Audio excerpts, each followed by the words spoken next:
പിസാഗോപുരം ശ്രദ്ധ പതിപ്പിക്കുന്നത്, നമ്മുടെ ശ്രദ്ധയെ അത് ആകർഷിക്കുന്നതൊക്കെ അതിൻ്റെ പരിമിതികളെ കൊണ്ടാണ് എന്നതിലേക്കാണ് ഈ വേദി പോലും സൂചന നൽകുന്നത്.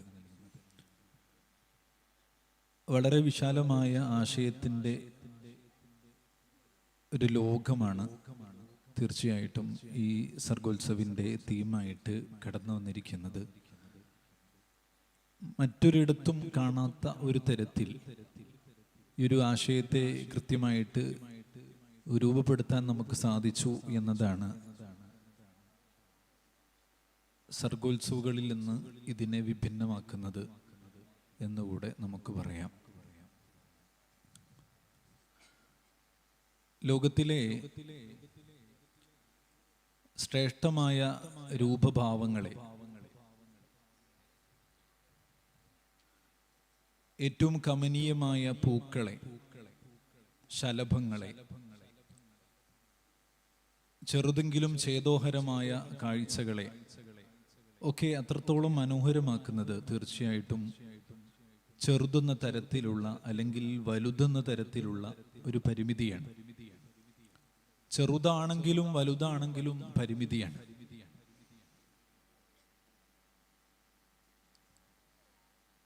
മനുഷ്യൻ തന്നെ പരിമിതനാണ്. അനാദികാലത്തേക്കുള്ള ആയുസ് ഒരു മനുഷ്യനില്ല. ഒരു മഞ്ഞവരക്കപ്പുറം പറക്കാനോ നടക്കാനോ ശേഷിയില്ലാത്ത വളരെ പരിമിതനായ മനുഷ്യനെയാണ് തീർച്ചയായിട്ടും നമ്മൾ സെലിബ്രേറ്റ് ചെയ്യുന്നത്, ആഘോഷിക്കുന്നത്. ഈ ഒരു ആശയത്തിലേക്ക് നമ്മൾ പ്രവേശിക്കുമ്പോൾ വലിയ അർത്ഥതലങ്ങളെ നമുക്ക് കാണാനും കണ്ടെത്താനും കഴിയും. ചില വാക്കുകളിലൂടെ, ചില കാഴ്ചകളിലൂടെയൊക്കെ നമ്മൾ പ്രവേശിക്കുകയാണ്. ഞാനിതിൻ്റെ ഒരു ഇൻട്രൊഡക്ഷൻ പറഞ്ഞു വെക്കുന്നു എന്ന് മാത്രം. ഒരു കലാകാരൻ അദ്ദേഹത്തിൻ്റെ മുമ്പിലെത്തുന്ന പ്രതിമയെ ചെത്തിമുനുക്കി സുന്ദരമാക്കുന്നത് അദ്ദേഹത്തിൻ്റെ പരിമിതികളെ കൊണ്ടാണ്. ഒരു പരിമിതമായ വൃത്തത്തിനുള്ളിൽ നിന്ന് ചിന്തിക്കുന്നത് കൊണ്ടാണ് നല്ല ഉറപ്പുള്ള ഒരു വലിയ ശിലയെ വളരെ മനോഹരമായ ഒരു പ്രതിമയാക്കി മാറ്റാൻ സാധിക്കുന്നത്. അങ്ങനെ വരുമ്പോൾ പരിമിതി എന്ന് പറയുന്നത് ഒരു സാധ്യതയായിട്ടാണ് നാം കാണുന്നത്. ചർച്ചയുടെ മറ്റു വശങ്ങളിലൊക്കെ നമുക്ക് തുടർന്നും സഞ്ചരിക്കാം. ഇവിടെ ജൗഹർ മുഹമ്മദ് അലി ജൗഹർ കാമിൽ സഖാഫി അൽ അർഷദി, മറ്റു വല്ല ബിരുദം ഉണ്ടോന്ന് അറിയൂല, അദ്ദേഹം നമ്മുടെ കൂടെയുണ്ട്. അദ്ദേഹം അതുപോലെ തന്നെ ഇന്ന് എല്ലാവർക്കും സുപരിചിതനായ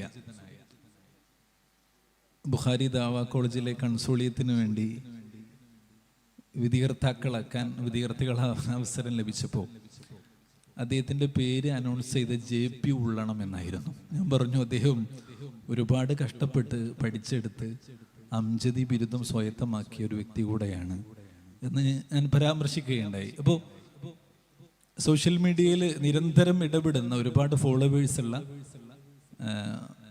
പിന്തുടരുന്ന ആളുകളുള്ള ഒരു സെലിബ്രിറ്റി കൂടെയാണ് ഇന്ന് ജംഷീർ അംജദി ഉസ്താദ്. അദ്ദേഹം വലിയ കാഴ്ചപ്പാടുകൾ ഉള്ള വ്യക്തിയാണ്. അദ്ദേഹവും നമ്മളോട് കൂടെ ഈ ഒരു ആശയത്തെ സമ്പന്നമാക്കാനും നമ്മുടെ കൂടെ ചേർന്നിട്ടുണ്ട്. അവരൊക്കെ നമ്മളോട് സംസാരിക്കും. അപ്പോൾ അവസരത്തിനൊത്ത് ഇതിങ്ങനെ നിങ്ങൾ സംസാരിക്കൂ എന്ന് പറയുന്ന ഒരു വേളയല്ല. മൈക്കെടുത്ത് അവർക്ക് പറയാൻ തോന്നുന്ന കാര്യങ്ങളൊക്കെ ഹൈജാക്ക് ചെയ്യാതെ സംസാരിക്കുന്ന ഒരു വളരെ ഫ്രീഡം ഉള്ള ഒരു വേദിയാണ്. വളരെ കുറഞ്ഞ സമയമാണ് നമ്മൾ സംസാരിക്കുന്നത്. ഇതാണ് നമ്മുടെ ആഘോഷം. ഓക്കെ, അസ്സലാമു അലൈക്കും.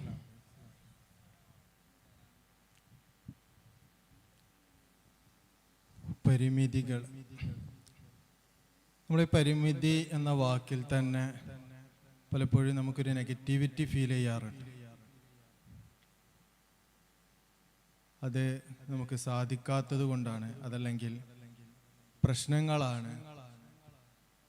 അങ്ങനെ ഒരു പരിധി അല്ലെങ്കിൽ പരിമിതി ഉള്ളത് നമ്മുടെ സാധ്യതകളെ ചുരുക്കി കളയുന്നു എന്നൊക്കെ തുടങ്ങിയിട്ടുള്ള ഒരുപാട് ആലോചനകൾ പലപ്പോഴും നമ്മുടെ മനസ്സിലേക്ക് വരാറുണ്ട്. പക്ഷെ നമുക്ക് ശരിക്കൊന്നിരുന്ന് ആലോചിച്ചാൽ ക്രിയേറ്റീവായിട്ടുള്ള ഏതൊരു സാധനവും, ലോകത്തെ ക്രിയേറ്റിവിറ്റി എന്ന് പറയാൻ പറ്റി എന്തൊക്കെയുണ്ടോ അതിൻ്റെയൊക്കെ പിന്നിൽ കൃത്യമായൊരു പരിമിതിയുണ്ട്. ആ പരിമിതിയെ ഉപയോഗപ്പെടുത്താൻ ശ്രമിച്ചതിൻ്റെ ഫലമാണ് ശരിക്കും ക്രിയേറ്റിവിറ്റി എന്നുള്ള സംഭവം തന്നെ ഉണ്ടായിട്ടുള്ളത്. ഇപ്പോൾ നമുക്ക് ഒരുപാട് നമ്മുടെ തീമുമായി ബന്ധപ്പെട്ട മറ്റു പല ടെക്സ്റ്റുകളിലൊക്കെ വന്ന ഒരു സാധനമാണ് സാഹിത്യം. എന്തിനാണ് സാഹിത്യം? നമുക്കറിയാം ഭാഷയ്ക്ക് പരിമിതിയുണ്ട് എന്നതാണ് അതിൻ്റെ കാരണം. ഒരു ഉദാഹരണം പറഞ്ഞാൽ സന്തോഷം. സന്തോഷം എന്നുള്ള വാക്കിൻ്റെ അർത്ഥം നമുക്ക് എല്ലാവർക്കും അറിയാം. പക്ഷെ ഒരു മനുഷ്യന് സന്തോഷിക്കുന്ന സമയത്ത് ആ മനുഷ്യൻ്റെ സന്തോഷത്തിൻ്റെ തീവ്രത അതൊരിക്കലും ഈ സന്തോഷം എന്നുള്ള വാക്കിന് ഉൾക്കൊള്ളാൻ സാധിക്കൂല. അതല്ലെങ്കിൽ ആ സന്തോഷിക്കുന്ന അവസരത്തിൽ അയാളുടെ മനസ്സിലുണ്ടാവുന്ന ഒരുപാട് ഭാവനകൾ ഉണ്ടാവാം. ആ ഭാവനയെ ഉൾക്കൊള്ളാൻ ഈ സന്തോഷം എന്നുള്ള വാക്കിന് സാധ്യമല്ല. അതിനെ തുടർന്നുണ്ടാകുന്ന ഫീലിങ്സ് ഉണ്ടാവാം, അല്ലെങ്കിൽ ആ സന്തോഷത്തിന് കാരണമായ ചില ഫീലിങ്സ് ഉണ്ടാവാം. ഇതൊന്നും ഉൾക്കൊള്ളാനുള്ള ശേഷി സന്തോഷം എന്നുള്ള വാക്കിനില്ല. ഇതൊക്കെ ഓരോരുത്തരുടെ അടുത്തേക്കും നമ്മൾ നോക്കുമ്പോൾ വ്യത്യസ്തമായിരിക്കും. ഒരേ കാരണം കൊണ്ടുണ്ടാവുന്ന സന്തോഷം തന്നെ ഓരോരുത്തരിലേക്കും ചേർത്തി നോക്കുമ്പോൾ അത് വ്യത്യസ്തമായിരിക്കും അതിൻ്റെ തീവ്രത.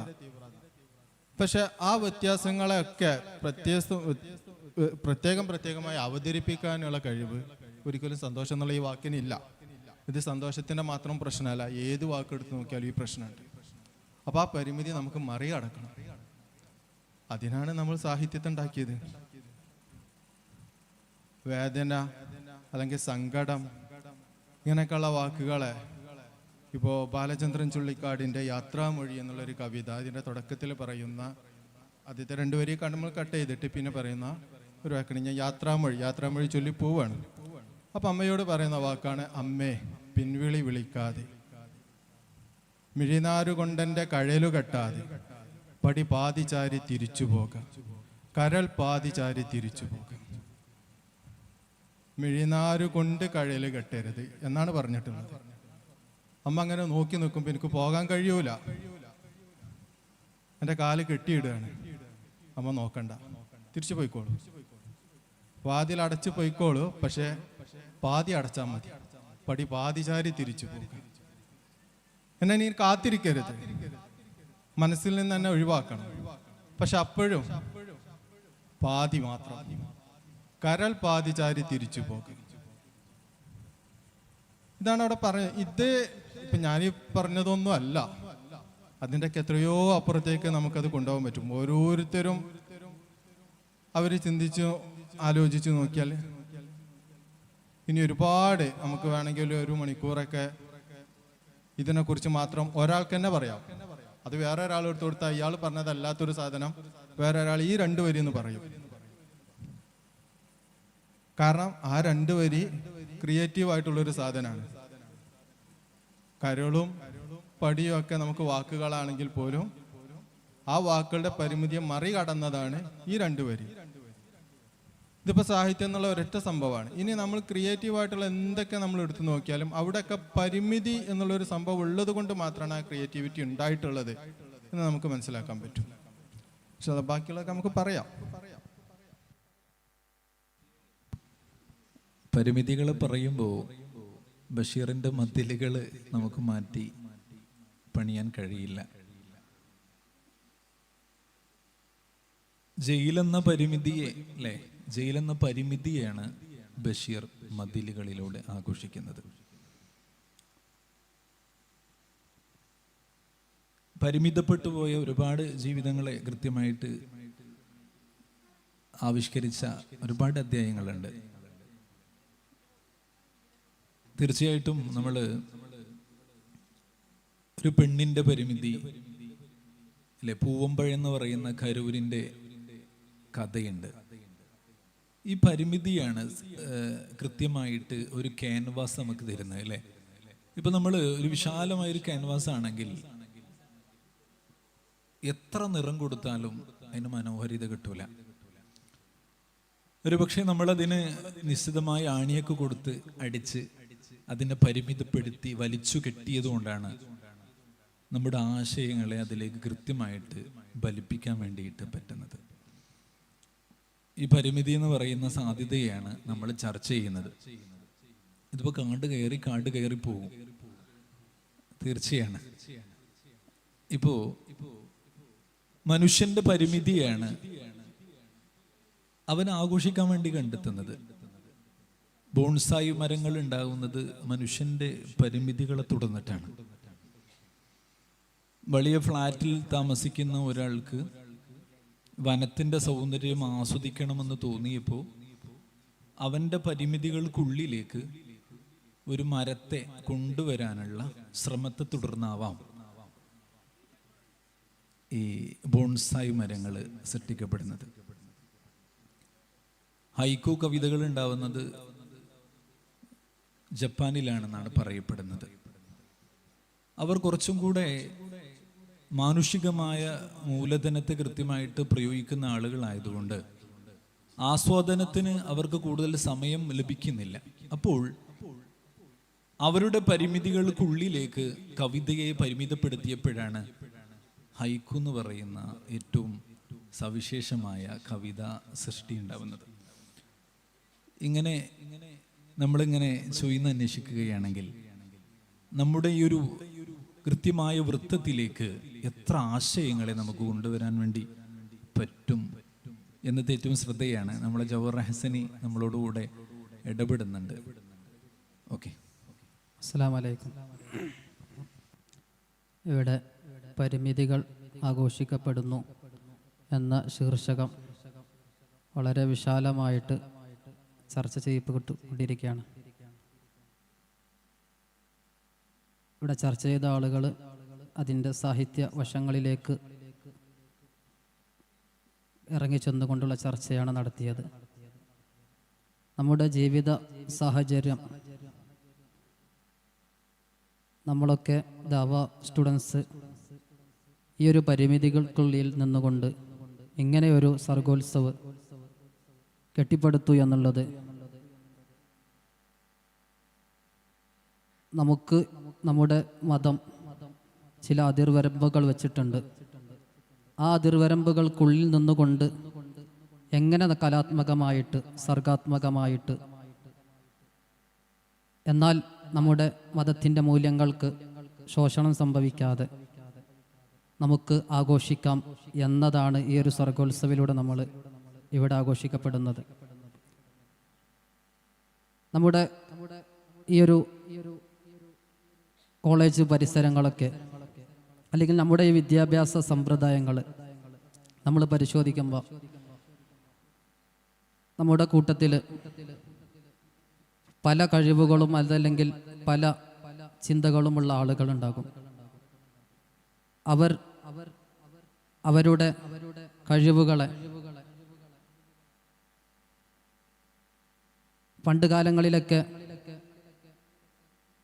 സമൂഹത്തിൽ ഒരു പാട്ട് പാടുന്നവൻ അതല്ലെങ്കിൽ പ്രസംഗിക്കുന്നവൻ എന്നതിൽ നിന്നും മാറി ഓരോരുത്തർക്കും ജന്മസിദ്ധയായിട്ട് കിട്ടിയ കഴിവുകളെ ആഘോഷിക്കാനുള്ള ഒരു ഇടം കൂടിയാണ് നമ്മുടെ ഈ സർഗോത്സവ്. അത്തരത്തിൽ ഈ ഒരു സർഗോത്സവ് എന്നുള്ളത് തന്നെ പരിമിതികളെ ആഘോഷിക്കാനുള്ള വലിയ ഒരു അവസരമായിട്ടാണ് ഞാൻ കാണുന്നത്. നമ്മുടെ ഇസ്ലാമിക ചരിത്രങ്ങളൊക്കെ പരിശോധിച്ചാൽ പരിമിതികളെയാണ് പുതിയ അവസരങ്ങളായിട്ടും അതല്ലെങ്കിൽ പുതിയ കണ്ടുപിടുത്തങ്ങളൊക്കെ ആയിട്ട് വന്നിട്ടുള്ളത്. മുത്തുനബി സല്ലല്ലാഹു അലൈഹി വസല്ലമ തങ്ങൾ മക്കയിൽ ഇസ്ലാമികമായ പ്രബോധനം നടത്തി അവിടുന്ന് 53 വർഷം സ്വന്തം നാട്ടിൽ താമസിച്ച് പിന്നീട് ആ നാട്ടിൽ തൻ്റെ ദീനിൻ്റെ അല്ലെങ്കിൽ തന്നിൽ അർപ്പിതമായിട്ടുള്ള പ്രബോധന പ്രവർത്തനങ്ങൾ മുന്നോട്ട് കൊണ്ടുപോകുന്നതിനുള്ള പരിമിതികൾ നേരിടേണ്ടി വന്നപ്പോൾ അവിടുന്ന് മദീനയിലേക്ക് പലായനം ചെയ്തു.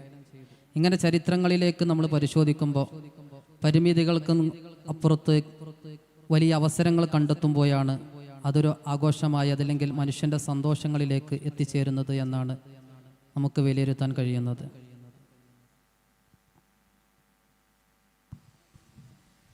നമ്മളെ മഴതിൽ ഇപ്പോൾ കാലിഗ്രാഫി എക്സ്പോ കഴിഞ്ഞു.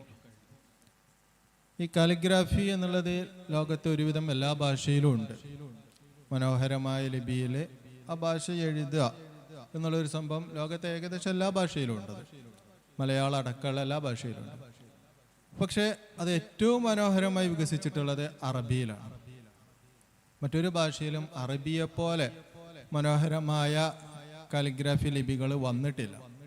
ഇതെന്തുകൊണ്ട് സംഭവിച്ചു? അറബി ഭാഷയിൽ കാലിഗ്രാഫി ഇത്രയും വികസിക്കാനുള്ള കാരണം എന്ത് എന്നതിനെ കുറിച്ചുള്ള പഠനങ്ങളുണ്ട്. ഈ പഠനങ്ങളൊക്കെ പല കാരണങ്ങൾ പറയുന്നുണ്ടെങ്കിലും എല്ലാ പഠനങ്ങളിലും ഒരുവിധം എല്ലാ പഠനങ്ങളും സൂചിപ്പിച്ച ഒരു കാരണം ഇസ്ലാമിലെ ചിത്രം വരക്ക് പരിമിതി ഉണ്ട് എന്നുള്ളതാണ്. ചിത്രം മറ്റുള്ളവർ വരച്ചതുപോലെ ഒരു മുസ്ലിമിന് വരക്കാൻ പറ്റൂല. കാരണം ജീവനുള്ള വസ്തുക്കളുടെ ചിത്രം വരക്കാൻ പറ്റില്ല. അപ്പൊ ചിത്രം വരക്ക് ഒരു പരിമിതിയുണ്ട്. അപ്പൊ ഈ വരക്ക് കഴിവുള്ള ജന്മസിദ്ധമായിട്ടുള്ള ഒരു കഴിവാണല്ലോ അത്. ഈ കഴിവുള്ള മനുഷ്യന്മാരൊക്കെ പിന്നെ എന്ത് ചെയ്യണം? അവരാ കഴിവിനെ വാക്കുകളെ അക്ഷരങ്ങളെ വരക്കാൻ വേണ്ടി ഉപയോഗിച്ചു. അക്ഷരങ്ങൾ എഴുതുന്നതിന് പകരം അത് വരക്കാൻ വേണ്ടി ഈ വര എന്ന കഴിവിനെ ഉപയോഗിച്ചു. അങ്ങനെയാണ് കാലിഗ്രാഫി വികസിച്ചത്. അറബിയിൽ അത് ഏറ്റവും മനോഹരമായ കാലിഗ്രാഫി വളർന്നു വന്നത് എന്ന് കൃത്യമായ അനുമാനം പറഞ്ഞതല്ല, പഠനങ്ങളുടെ അടിസ്ഥാനത്തിൽ ഉള്ള റിപ്പോർട്ടാണത്. അപ്പൊ നമ്മൾ മുമ്പ് പറഞ്ഞു വെച്ചതിലേക്ക് തന്നെയാണ് ക്രിയേറ്റിവിറ്റി ഉണ്ടാവുന്നത് പരിമിതികൾക്കകത്ത് നിന്നാണ്. അതുപോലെ ഇപ്പൊ നമ്മുടെ സർഗോത്സവിന്റെ കവാടം ഒരു പുസ്തകമാണ്. അവിടെ നമ്മൾ സൂചിപ്പിച്ചത് ഒരു പുസ്തകത്തിൽ ഒരാശയാണ്, ഒരു വിഷയമാണ് പറയുന്നത്. പക്ഷെ ഒരുപാട് ചിന്തകളിലേക്ക് അത് കടക്കാം. ഇനി ഒരു വിഷയത്തെ നമുക്ക് പഠിക്കാൻ വേണമെങ്കിൽ ഒരു ഡോക്യുമെന്ററി കാണാം. അതാവുമ്പോൾ കുറെ കൂടിയൊക്കെ സിമ്പിളാണ്. കാരണം വിഷ്വൽ ഉണ്ട്, നമുക്ക് കാണാം, കേൾക്കാം. വേണമെങ്കിൽ വായിക്കണമെങ്കിൽ അതിൽ ടെക്സ്റ്റ് ഉൾപ്പെടുത്താം. അങ്ങനെ ഒരു വിഷ്വൽ സൈഡ് അവിടെ ഉണ്ട്. അപ്പൊ കുറെ കൂടിയൊക്കെ നമുക്ക് മനസ്സിലാക്കാൻ പറ്റും എന്നുള്ളൊരു തോന്നൽ. ഇനി കേൾവി മാത്രമാണ്, വിഷ്വൽ ഒഴിവാക്കിയിട്ട് കേൾവി മാത്രമാകുമ്പോഴും നമുക്ക് റിസ്ക് ഇല്ല. നമ്മളങ്ങനെ കേട്ടിരുന്നാൽ മതി. വായിക്കാനാണെങ്കിൽ നമുക്ക് കുറച്ചും കൂടെയൊക്കെ നമ്മൾ എഫേർട്ട് എടുക്കേണ്ടതുണ്ട്. കേൾവി ആകുമ്പോൾ എഫേർട്ട് കുറവാണ്. പക്ഷെ എന്നിട്ടും നമ്മളോട് എല്ലാവരും പറയാറുള്ളത് പുസ്തകങ്ങൾ വായിക്കാനാണ്. അതെന്തുകൊണ്ടാണ്? ഈ പരിമിതി, ഈ പറഞ്ഞ രണ്ട് സുഖങ്ങളും അവിടെ ഇല്ല എന്നുള്ളൊരു പരിമിതി വായനക്കുള്ളത് തന്നെയാണ് അതിന്റെ കാരണം. ആ പരിമിതിയാണ് വായനയെ മനോഹരാക്കുന്നത്. കാരണം നമ്മളൊരു വിഷ്വല് കാണുമ്പോൾ ആ ഒരൊറ്റ വിഷ്വല് നമ്മുടെ ചിന്ത ഒതുങ്ങിപ്പോയി. പക്ഷെ നമ്മൾ വായിക്കുമ്പം അത് ഒരുപാട് വിഷ്വലുകളിലേക്ക് പോകും. അത് ഞാൻ വായിക്കുമ്പം എൻ്റെ മനസ്സിലുണ്ടാകുന്ന ഒരു വിഷ്വലൈസേഷൻ അല്ല നമ്മളെ മൻസൂർ സാദി വായിക്കുമ്പോൾ അവരെ മനസ്സിലുണ്ടാവുക. അത് ഇനി ജൗഹർ ഹസനെ വായിക്കുമ്പോൾ അവരെ മനസ്സിൽ ആ ഒരു വിഷ്വലെല്ലാം ഉണ്ടാവുക. മാത്രമല്ല നമുക്ക് എഴുതാൻ പറ്റുന്ന പല വിഷ്വലൈസേഷൻ നമുക്ക് ചിത്രീകരിക്കാൻ പറ്റില്ല. നമുക്ക് ഒരു ഉദാഹരണം പറഞ്ഞാൽ സുഗതകുമാരിയുടെ രാത്രിമഴ. രാത്രിമഴ ചുമ്മാതെ കേണും ചിരിച്ചും വിതുമ്പിയും നിർത്താതെ പിറുപിറുത്തും നീണ്ട മുടിയിട്ടലച്ചും കുനിഞ്ഞിരിക്കുന്നൊരു യുവതിയാം ഭ്രാന്തിയെപ്പോലെ. ചുമ്മാതെ കേണും ചിരിച്ചും വിതുമ്പിയും നിർത്താതെ പിറുപിറുത്തും നീണ്ട മുടിയിട്ടലച്ചും കുനിഞ്ഞിരിക്കുന്നൊരു യുവതിയാം ഭ്രാന്തിയെപ്പോലെ. ഈ ഒരു സാധനം നമ്മളൊന്ന് മനസ്സിലേക്ക് കൊണ്ടുവന്ന് നോക്കുക. ചുമ്മാതെ കേണും ചിരിച്ചും നിർത്താതെ പിറുപിറുത്തും നീണ്ട മുടിയിട്ടലച്ചും കുനിഞ്ഞിരിക്കുന്നൊരു യുവതിയാം ഭ്രാന്തിയെപ്പോലെയാണ് രാത്രിമഴ എന്നാണ് സുഗതകുമാരി പറഞ്ഞിട്ടുള്ളത്. ഇതെങ്ങനെ നമ്മൾ വിഷ്വലൈസ് ചെയ്യും? ഇതിന്റെ വീഡിയോ നമ്മൾ എങ്ങനെ ക്രിയേറ്റ് ചെയ്യും? ഒന്ന് ആലോചിച്ച് നോക്കിയും. സാധ്യമാണോ അത്? ഇത് മഴയെക്കുറിച്ചാണ് ഈ പറഞ്ഞിട്ടുള്ളത്. നമുക്ക് മാക്സിമം പോയാൽ ഒരു പെണ്ണിങ്ങനെ മുടിയിട്ടിരിക്കണതും ബാക്ക്ഗ്രൗണ്ടിൽ മഴ പെയ്യണ ഒരു സാധനവും കൊടുക്കാൻ പറ്റും. അതിൻ്റെ അപ്പുറത്തേക്ക് നമുക്കൊന്നും ചെയ്യാനില്ല. ഈ പറഞ്ഞ ഒരു ആശയത്തെ ഒരിക്കലും നമുക്ക് വിഷ്വലൈസ് ചെയ്യാൻ പറ്റില്ല എന്നുള്ളതാണ്. ഇത് ഇപ്പം ഞാൻ വായിക്കുമ്പോൾ എൻ്റെ മനസ്സിലുള്ള ഒരു സാധനമുണ്ട്, ഇതെല്ലാം മൻസൂർ സാദിൻ്റെ മനസ്സിലുള്ളത്. ഇനി ഞാൻ തന്നെ ഒരാഴ്ച കഴിഞ്ഞിട്ട് വായിച്ചാൽ ഇപ്പം എൻ്റെ മനസ്സിലുള്ള സാധനമാവില്ല അപ്പം ഉണ്ടാവുക. അതേ സ്ഥാനത്ത് നമ്മൾ വിഷ്വലൈസ് ചെയ്താലോ ഇപ്പം കാണുന്നത് തന്നെയാണ് അപ്പോഴും കാണാനുള്ളത്. ഇനി 10 കൊല്ലം കഴിഞ്ഞിട്ട് കാണാനുള്ളതും അത് തന്നെയാണ്. പക്ഷെ നമ്മൾ വായനയാകുമ്പോൾ ഓരോ തവണ വായിക്കുമ്പോൾ പുതിയ പുതിയ വിഷ്വലുകൾ നമുക്ക് കിട്ടിക്കൊണ്ടിരിക്കും. അത് ഈ വിഷ്വലിൻ്റെ സുഖം ഒഴിവാക്കുക എന്നുള്ള ഒരു പരിമിതി ഇതിനകത്തുള്ളത് കൊണ്ടാണ് അത് സാധ്യമാവുന്നത്.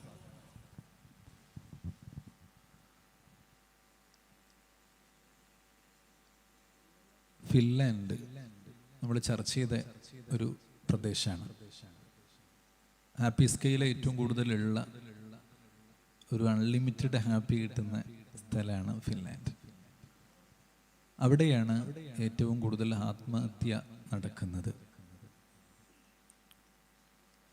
മുസ്ലിം രാഷ്ട്രങ്ങൾ കുറച്ചും കൂടെ പരിമിതപ്പെട്ട നാടുകളാണ്. അവിടെ ആത്മഹത്യ അമ്പേ കുറവുമാണ്.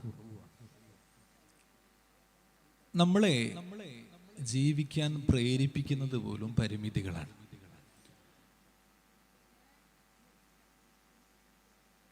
എൻ്റെ ജീവിതത്തിന് അന്ത്യമുണ്ട്, ഒരു മരണം എന്ന് പറയുന്ന ഒരു കെണി എന്നെ കാത്ത് കിടക്കുന്നുണ്ട് എന്നൊരു വസ്തുത കൊണ്ടാണ് നമ്മൾ ജീവിക്കുന്നത്. മാക്സിമം പോയാൽ ഒരു മരണം, മാക്സിമം പോയാൽ അത്രയല്ലേ എത്താനുള്ളൂ, അതുവരെ സഹിച്ചാൽ മതിയല്ലോ എന്നൊരു തോന്നൽ ഉണ്ടായത് കൊണ്ടാണ് ഇനിയും നമ്മൾ ജീവിക്കുന്നത്.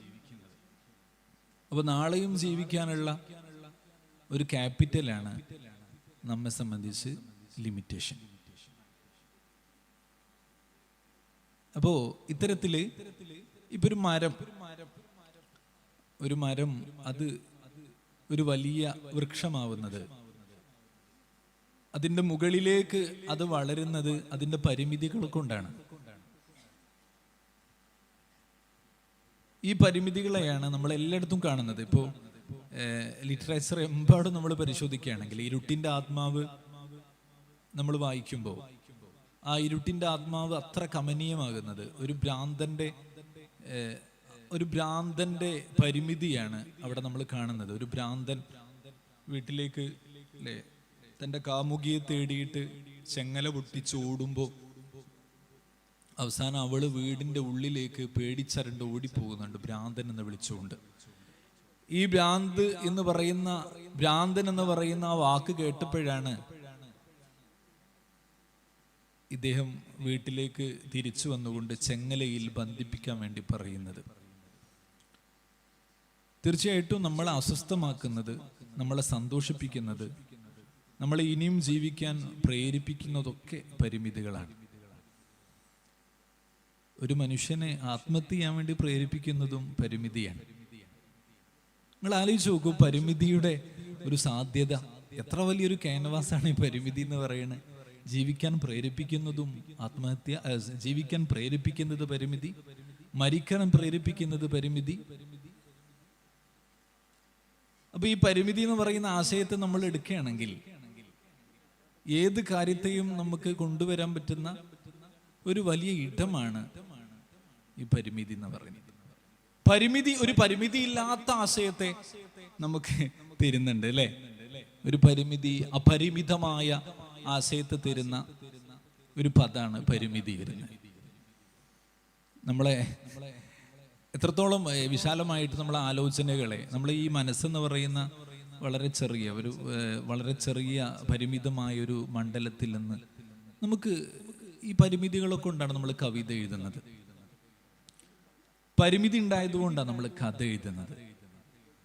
എനിക്കെൻ്റെ ആശയത്തെ കൺവേ ചെയ്യാൻ പറ്റുന്നില്ല എന്ന് തോന്നലുകൊണ്ടാണ്, അല്ലെങ്കിൽ ഞാൻ ഈ അനുഭവിക്കുന്ന സുഖത്തെ മറ്റുള്ളവരും ആസ്വദിക്കട്ടെ എന്ന നമ്മളൊരു പരിമിതിയിൽ നിന്നുകൊണ്ട് ആ പരിമിതിയെക്കുറിച്ച് ആലോചിക്കുമ്പോഴാണ് നമ്മൾ സെൽഫി എടുത്തുകൊണ്ട് നമ്മൾ പോസ്റ്റ് ചെയ്യുന്നത്. എല്ലാം പരിമിതി എന്ന് പറയുന്ന ഒരു മതിൽക്കെട്ടിലകത്തോ പുറത്തോ വെച്ച് ചെയ്യുന്ന, അതിനെ മറികടക്കാനോ അല്ലെങ്കിൽ അതിനുള്ളിൽ ഒതുങ്ങാനോ ഉള്ള ശ്രമത്തെ തുടർന്നുണ്ടാവുന്ന കാര്യങ്ങളാണ് എന്നാണ് നമ്മൾ പറഞ്ഞു വെക്കുന്നത്. ഈ ചർച്ച രാവിലെ വരെ നീണ്ടുപോകും. കാരണം ഒരാളൊരു ആശയം പറഞ്ഞാൽ അതിനോട് ചേർന്ന് ഒരു ആശയം പറയാനുള്ള ത്വര സ്വാഭാവികമായിട്ടും നമ്മളിൽ ഉൾപ്രേരിതാണല്ലോ. അതാണല്ലോ നമ്മൾ ഇനിയും ജീവിക്കുന്നത്, അല്ലേ? ഓക്കെ.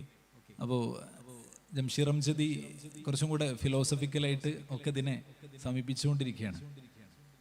അപ്പോൾ ഇൻഷാ അല്ലാഹ് നമ്മുടെ ചർച്ചകൾ ഇനി എന്തെങ്കിലും പറയാനുള്ള കാര്യങ്ങളൊക്കെ അദ്ദേഹം നമ്മളോട് പറയും. നമുക്കും അദ്ദേഹത്തോട് ചേർന്ന് നിൽക്കാം. എല്ലാവർക്കും പറയാം. മനുഷ്യൻ തന്നെ ഒരു പരിമിതിയാണ് എന്ന് പറഞ്ഞിട്ടാണ് നമ്മൾ സായിദ് ഉസ്താദ് ചർച്ച തുടങ്ങി വെച്ചത്. നമുക്ക് പ്രകൃതിയിലെ പല ജീവികൾക്കുള്ള പല കഴിവുകളും മനുഷ്യനില്ല. മനുഷ്യൻ വലിയൊരു പരിമിതിയാണ്. മനുഷ്യന് പറക്കാനുള്ള ശേഷിയില്ല. ചീറ്റപ്പുലിയെ പോലെ, ചീറ്റപ്പുലി അവിടെ നിൽക്കട്ടെ, ഒരുപാട് ഉയരവും വലുപ്പവും കനവും ഒക്കെ ഉള്ള ആനക്ക് മനുഷ്യനേക്കാളും വേഗത്തിൽ ഓടാൻ പറ്റും. ആനന്റെ സ്പീഡ് മണിക്കൂറിൽ 60 കിലോമീറ്ററാണ്. ഹുസൈൻ ബോൾട്ടിന്റെ സ്പീഡിൽ ഓടിയാൽ പോലും മണിക്കൂറിൽ 40 കിലോമീറ്ററേ എത്തുള്ളൂ. അപ്പോൾ ആനന്റെ സ്പീഡ് അതിനേക്കാളും ഉണ്ട്. ആ ആനന്റെ സ്പീഡിൽ പോലും നമുക്ക് ഓടാൻ പറ്റുന്നില്ല, പറക്കാനുള്ള ശേഷിയില്ല. ഇനി നീന്താനൊക്കെ നമുക്ക് അറിയുമെന്ന് പറഞ്ഞാൽ പോലും അതിന് ലിമിറ്റ് ഉണ്ട്. ഒരു മീനിനെ പോലെ നീന്താനൊന്നും നമ്മളെ കൊണ്ട് സാധ്യമല്ല. ചാടാന് ഒരു പരിധി വെച്ചിട്ടുള്ള ഉയരം വരെയൊക്കെ നമുക്ക് ചാടാൻ പറ്റുള്ളൂ. നമ്മൾ കോപ്പി അടിക്കുന്നത് പോലും അല്ലേ നമ്മൾ പരിമിതിയെ തുടർന്നിട്ടാണല്ലോ. ഇങ്ങനെ തുടങ്ങിയിട്ട് ഒരുപാട് പരിമിതികൾ മനുഷ്യനുണ്ട്. പക്ഷെ ഈ പരിമിതികളൊക്കെ ഉള്ള മനുഷ്യനാണ് പ്രകൃതിയിൽ ഇടപെട്ട ജീവി. മറ്റൊരു ജീവിയും തൻ്റെ ചുറ്റുപാടിൽ ഇടപെട്ടിട്ടില്ല. ആ ചുറ്റുപാടിനനുസരിച്ച് തൻ്റെ ജീവിതത്തെ ക്രമീകരിക്കുകയാണ് ചെയ്തത്. മനുഷ്യൻ ചെയ്തത് അതല്ല. മനുഷ്യൻ പ്രകൃതിയിൽ ഇടപെട്ടു, ചുറ്റുപാടിൽ ഇടപെട്ടു, തനിക്ക് വേണ്ട രീതിയിൽ പ്രകൃതിയെ മാറ്റി. അതാണ് ചെയ്തത്. ആനക്ക് സഞ്ചരിക്കണമെങ്കിൽ ആന എന്താ ചെയ്തത്? അവിടെ ഉള്ള ഇടവഴിയിലൂടെ മരങ്ങളില്ലാത്തൊരു ഗ്യാപ്പ് നോക്കി അതിലൂടെ പോയി. അങ്ങനെ ആനപ്പാത്തികളുണ്ടായി. മനുഷ്യൻ എന്ത് ചെയ്തു? മനുഷ്യന് സഞ്ചരിക്കാനുള്ള വഴിയിലേക്ക് മനുഷ്യൻ റോഡ് ഉണ്ടാക്കി, അതല്ലെങ്കിൽ റെയിൽ ഉണ്ടാക്കി. ആ വഴിയിലൂടെ സഞ്ചരിക്കാനുള്ള വാഹനങ്ങൾ മനുഷ്യനുണ്ടാക്കി. മനുഷ്യൻ പരിമിതപ്പെടുത്തി.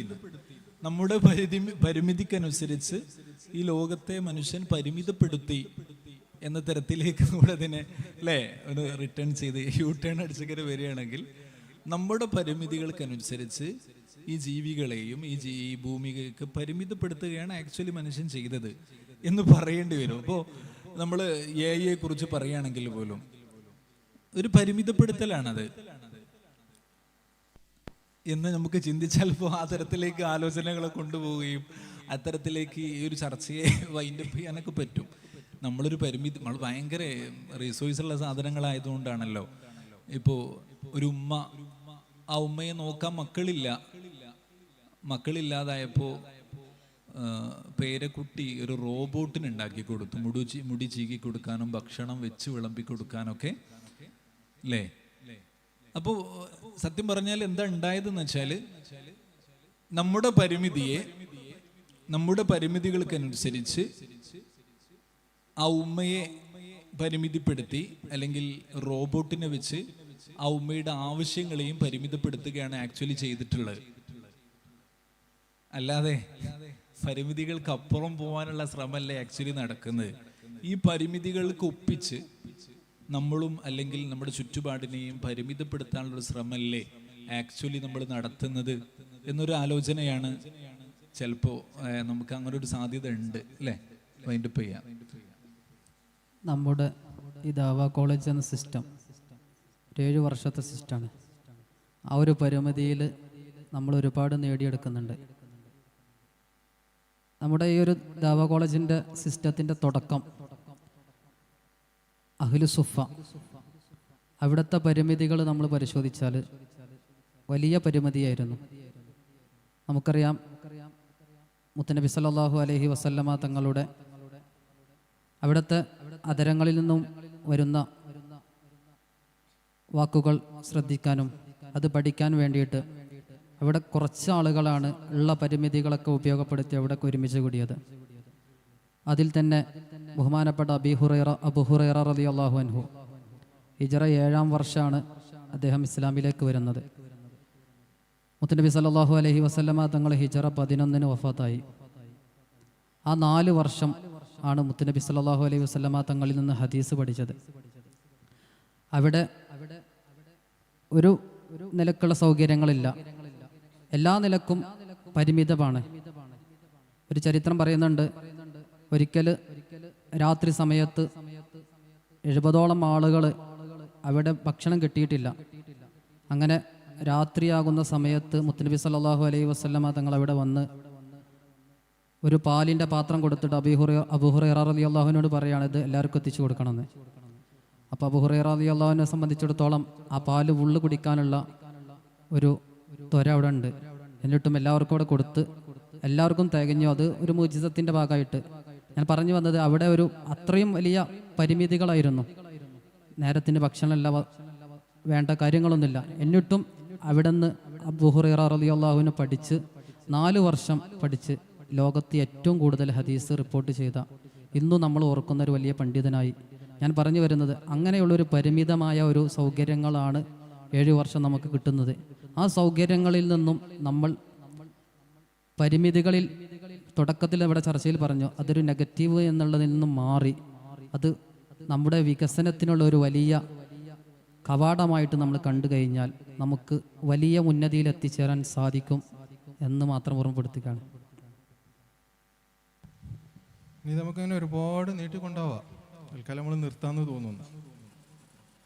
നമുക്കിനി ഇപ്പോൾ പ്രകൃതിയിലേക്ക് നോക്കിയാൽ ഏറ്റവും മനോഹരമായ കാലം എന്ന് നമ്മളെപ്പോഴും പറയാറുള്ളത് വസന്തകാലമാണ്. എന്തുകൊണ്ട് വസന്തത്തിന് മനോഹാരിത ഉണ്ടായി? അതൊരു പരിമിതമായ കാലമായതുകൊണ്ടാണ്. കൊല്ലം മുഴുവൻ അതുപോലെ പൂക്കളും പഴങ്ങളും ഒക്കെ നിറഞ്ഞു നിൽക്കുന്ന ഒരു കാലമായിരുന്നുവെങ്കിൽ ഇന്ന് നാം ആസ്വദിക്കുന്നത് പോലെ വസന്തത്തെ അന്ന് ആസ്വദിക്കില്ല. അപ്പൊ ആ വസന്തത്തിന് ഇന്ന് നമ്മൾ പറയുന്ന മനോഹാരിത വന്നത് അതൊരു പരിമിതമായ കാലമായതുകൊണ്ടാണ്. അതുപോലെ തന്നെ മനുഷ്യബന്ധങ്ങൾ അത് ഒരുപാട് പറയേണ്ട ഒരു സാധനമാണ്. നമുക്ക് പെട്ടെന്ന് പറഞ്ഞു നിർത്താം. സൗഹൃദം, അതല്ലെങ്കിൽ ദാമ്പത്യം, അതും അല്ലെങ്കിൽ ഒന്നുകൂടി കടത്തി പറഞ്ഞ പ്രണയം, ഇതൊക്കെ മനോഹരമാവുന്നത് പരിമിതി ഉള്ളത് കൊണ്ടാണ്. എന്തുകൊണ്ട്? ഇപ്പൊ സൗഹൃദം, നമുക്ക് കാണുന്ന എല്ലാ മനുഷ്യന്മാരെയും നമ്മൾ സുഹൃത്തുക്കളാക്കുന്നില്ല, അല്ലെങ്കിൽ സുഹൃത്താവുന്നില്ല. പലപ്പോഴും സൗഹൃദം സംഭവിച്ചു പോണതാണ്, നമ്മൾ ആക്കുന്നതല്ല. നമ്മൾ കാണുന്ന എല്ലാ മനുഷ്യന്മാരും നമ്മളെ സുഹൃത്താകുന്നില്ല. അവിടെ ഒരുപാട് കാര്യങ്ങളൊക്കെ. അവനെ നമുക്ക് വിശ്വസിക്കാൻ പറ്റണം, നമ്മളെ അവന് വിശ്വസിക്കാൻ പറ്റണം. നമുക്ക് ആവശ്യമുള്ള സമയത്ത് അവൻ കൂടെ ഉണ്ടാവണം, അവൻ ആവശ്യമുള്ള സമയത്ത് നമ്മൾ കൂടെ ഉണ്ടാവണം.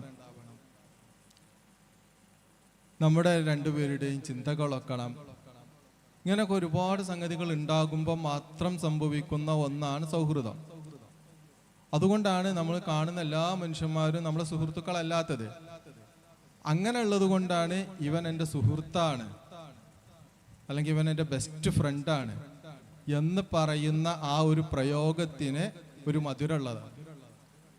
അതല്ലെങ്കിൽ എല്ലാവരും നമ്മളെ സുഹൃത്തുക്കളാണ് എന്ന് പറയുമ്പോൾ ആ മധുരം അവിടെ വരുന്നില്ല. പ്രണയം സംഭവിക്കുന്നത് അങ്ങനെ തന്നെയാണ്. ഏത് പെണ്ണോ ഏതാണോ, നിങ്ങൾ ഓപ്പൺ സെക്സിനെ കുറിച്ച് പറഞ്ഞാൽ പോലും അവിടെയും അതിന് മാത്രമാണ് ഏത് പെണ്ണും ആവാന്നുള്ളത് വരുന്നത്. പ്രണയിക്കാൻ ഒരു പെണ്ണേ ഉള്ളൂ, ആ ഒരു പെണ്ണേ ഉള്ളൂ എന്നതുകൊണ്ടാണ് അതിന് മനോഹാരിത ഉണ്ടാവുന്നത്. ഒരു യുനാനിമസ് ഉണ്ട്. ലോകത്തെ മറ്റെല്ലാ പെണ്ണുങ്ങൾക്കും ഇല്ലാത്ത, അവരിൽ നിന്നെല്ലാം വ്യത്യസ്തമായ ഒരു പെണ്ണാണ് അവള് എന്ന് അവൻ വിശ്വസിക്കുന്നു. ലോകത്തെ മറ്റൊരു പുരുഷനോ പോലെയും അല്ലാത്ത അണിയുക്തിയായ ഒരുത്തനാണ് ഇവൻ എന്ന് അവളും വിശ്വസിക്കുന്നു. ലിമിറ്റഡ് എഡിഷനാണ് രണ്ടും. അവിടെയാണ് പ്രണയം സംഭവിക്കുന്നത്, ആ പരിമിതിക്കുള്ളിൽ നിന്ന് മാത്രം. അവിടെയാണ് ദാമ്പത്യം ഉണ്ടാവുന്നത്. ഇങ്ങനെ മനുഷ്യബന്ധങ്ങൾ നമ്മൾ ഓരോന്നെടുത്ത് നോക്കിയാലും അതിൻ്റെ ഒക്കെ മനോഹാരിത. നമുക്ക് മക്കളോട് സ്നേഹം ഉണ്ടാവുന്നത് എന്തുകൊണ്ടാണ്? നമുക്ക് ഈ മക്കളെ ഉള്ളൂ, ഉമ്മ ഉപ്പയും. നമുക്ക് ഈ ഒരു ഉപ്പയും ഈ ഒരു ഉമ്മയും മാത്രമേ ഉള്ളൂ. ഇപ്പൊ ചെറിയ കുട്ടികളൊക്കെ, നിങ്ങളെ വീട്ടിലൊക്കെ ഉള്ള ചെറിയ കുട്ടികളൊക്കെ ശ്രദ്ധിച്ചാൽ മനസ്സിലാവും. ഒരു 2-3 വയസ്സുള്ള കുട്ടികളാണെങ്കിൽ അവർ അധികാരത്തോടു കൂടി പറയും എൻ്റെ ഉപ്പച്ചിയാണ് അല്ലെങ്കിൽ എൻ്റെ ഉമ്മച്ചിയാണ്. ഇതേ ഉള്ളൂ എന്ന ബോധ്യത്തിൽ നിന്നാണ് ആ വാക്കുണ്ടാവുന്നത്. ആ ഒന്നേ ഉള്ളൂ എന്നതുകൊണ്ടാണ് അതിന് മധുരം ഉണ്ടാവുന്നത്.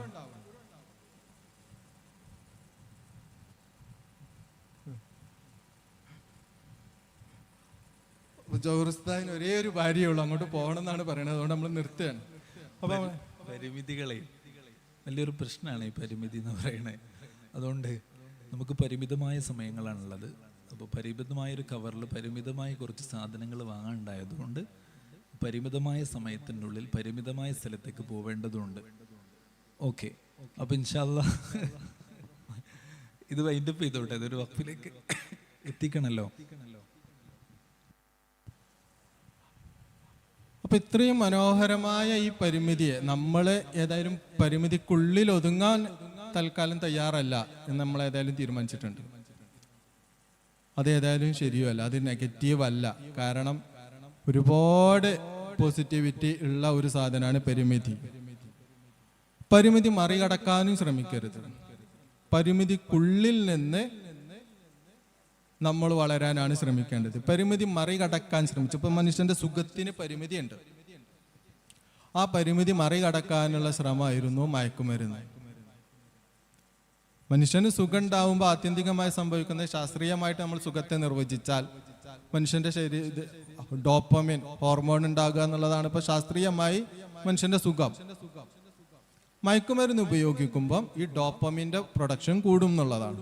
സാധാരണ ഒരു മനുഷ്യന് ഒരു സന്തോഷം ഉണ്ടാവുമ്പോൾ, സുഖം ഉണ്ടാവുമ്പോൾ, ഇപ്പൊ നമുക്കൊരു മാങ്ങ, നല്ല ടേസ്റ്റുള്ളൊരു മാങ്ങ തിന്നുമ്പോൾ നമുക്കൊരു ഡോപ്പമിൻ ഉണ്ടാവും. അതൊരു 20 യൂണിറ്റ്, അത് ഒരു ഉദാഹരണം പറയാണ്, 20 യൂണിറ്റ് ഒക്കെയാണ് നമ്മൾ ഉണ്ടാവുന്നത് എങ്കിൽ ഒരു മയക്കുമരുന്നൊക്കെ ഉപയോഗിക്കുമ്പോൾ അത് 200 യൂണിറ്റ്, കഞ്ചാവൊക്കെ ആണെങ്കിൽ, ഇനി MDMA ഒക്കെ ആണെങ്കിൽ 2000 യൂണിറ്റ് ഒക്കെ ആയിട്ട് അത് വരും.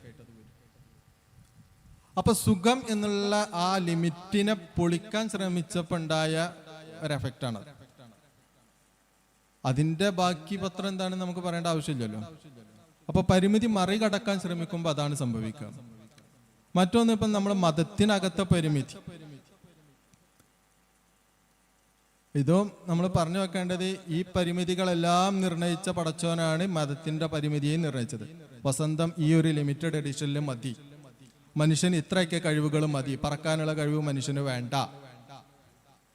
കാലാവസ്ഥ കേരളത്തിൽ ഈ കാലാവസ്ഥ മതി, കാശ്മീരിലെ തണുപ്പ് കേരളത്തിൽ വേണ്ട. ഈ പരിമിതികളൊക്കെ നിശ്ചയിച്ച പടച്ച റബ്ബാണ് മതത്തിനുള്ളിലുള്ള നിയമങ്ങളാകുന്ന പരിമിതികളായി നിർണയിച്ചത്. അപ്പൊ ആ പരിമിതികളൊക്കെ സൗന്ദര്യമാണെങ്കിൽ ഈ പരിമിതിയും സൗന്ദര്യമായേ പറ്റുള്ളൂ. ഇനി അതിനെ നമ്മൾ മറികടക്കാൻ ശ്രമിച്ചാൽ എന്താ സംഭവിക്കുക?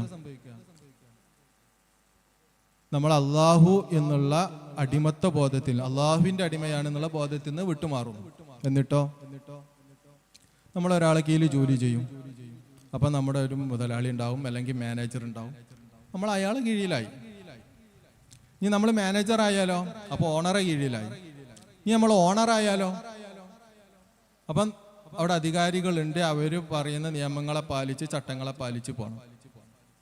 ഇനി നമ്മൾ അധികാരിയായി, എന്തായി? ഉദാഹരണത്തിന് പഞ്ചായത്ത് സെക്രട്ടറി ആയി. അപ്പോഴോ നമ്മളെ മേലെ ആളുണ്ട്.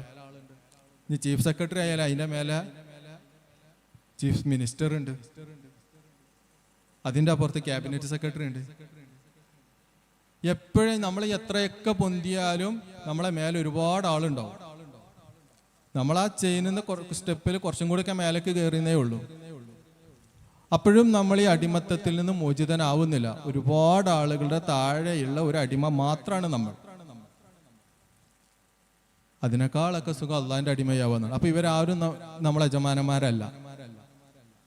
അള്ളാന്റെ അടിമയായി കഴിഞ്ഞാൽ അള്ളാഹു മാത്രമേ ഉള്ളൂ നമ്മളെ യജമാനൻ. അള്ളാഹിനെ പേടിച്ചു എനിക്ക് ഏതും പേടിക്കണ്ട. നമ്മുടെ മാനേജർ ഉണ്ട്, മുതലാളി ഉണ്ട്, അധികാരി ഉണ്ട്. പക്ഷെ അവരാരും നമ്മളെ ഉടമസ്ഥരല്ല. ഉടമസ്ഥൻ പടച്ചോൻ മാത്രവും. പടച്ചോന്റെ അടിമയായിട്ട് നമ്മൾ ജീവിച്ചാൽ, അപ്പൊ പരിമിതിക്ക് ഉള്ളിൽ നിൽക്കാനാണ് നമ്മൾ ശ്രമിക്കേണ്ടത്. പരിമിതിയെ മറികടക്കാനല്ല, ആ പരിമിതിക്കുള്ളിൽ നിന്നിട്ട് പരിമിതിയെ പഴിച്ചു കഴിയാനുമല്ല. ആ പരിമിതി അവസരമാണ്, ക്രിയേറ്റിവിറ്റിയാണ് എന്ന് ബോധ്യപ്പെടുത്തി ആ ക്രിയേറ്റിവിറ്റിയെ വളർത്തിയെടുക്കാനുള്ള ശ്രമങ്ങളാണ് ഉണ്ടാവേണ്ടത്. അസ്സലാമു അലൈക്കും. എല്ലാവർക്കും സന്തോഷം. ഒരു ഗുരുവിൻ്റെ കഥ പറഞ്ഞ് നമുക്ക് അവസാനിപ്പിക്കാം. ഗുരുവും ശിഷ്യന്മാരും ഒരു ഗാർഡനിലൂടെ പോയിക്കൊണ്ടിരിക്കുന്ന ഒരു സംഭവം കഥയിലുണ്ട്. അപ്പോൾ കൂട്ടത്തിൽ ക്രിട്ടിക്കലായിട്ട് ചിന്തിക്കുന്ന ഒരു ശിഷ്യൻ ഗുരുവിനോട് ചോദിക്കുന്ന, ഒരു കാക്കയെ ചൂണ്ടിക്കൊണ്ട്, ആ കാക്ക ഒരു ചെറിയ ജീവിയാണല്ലോ, കാക്കക്ക് ദൈവം ചിറക് കൊടുത്തു, അപ്പുറത്ത് പശു, ആ പശുവിന് ഒരുപാട് ഭക്ഷണം വേണം, അതിന് ചിറക് കൊടുത്തില്ല. ഇതെന്താണ്, എന്ത് യുക്തിയാണ് ഇതിലുള്ളത് എന്ന് ചോദിക്കുന്നുണ്ട്. ഗുരുവിന് മറുപടിയൊന്നും കൊടുക്കുന്നില്ല. കുറേ നേരം കഴിഞ്ഞിട്ട് ഒരു മരച്ചുവട്ടിൽ വിശ്രമിക്കുമ്പോൾ ഈ ചോദ്യം ചോദിച്ച ശിഷ്യന്റെ തലയിലേക്ക് കാക്ക കാഷ്ടിക്കുന്നു. അപ്പോൾ ഗുരു അവൻ്റെ മുഖത്തേക്ക് നോക്കിച്ചിട്ട് ചോദിച്ചു, ഇപ്പം എന്തുകൊണ്ടാണ് പശുവിന് ചിറക് കൊടുക്കാത്തത് എന്നതിൻ്റെ ഉത്തരം കിട്ടിയോ എന്ന്. ഇതാണ് ഒരു സത്യം. എല്ലായിടത്തും ചില സത്യങ്ങളുണ്ട്. ആ സത്യങ്ങളെ കണ്ടെത്താനുള്ള അന്വേഷണമാണ് നമ്മൾ നിരന്തരം നടത്തിക്കൊണ്ടിരിക്കുന്നത്. സത്യത്തിലേക്ക് അള്ളാഹു നമ്മെ എത്തിക്കട്ടെ എന്ന പ്രാർത്ഥനയാണ് ബാക്കിയായിട്ടുള്ളത്. അസ്സലാമു അലൈക്കും.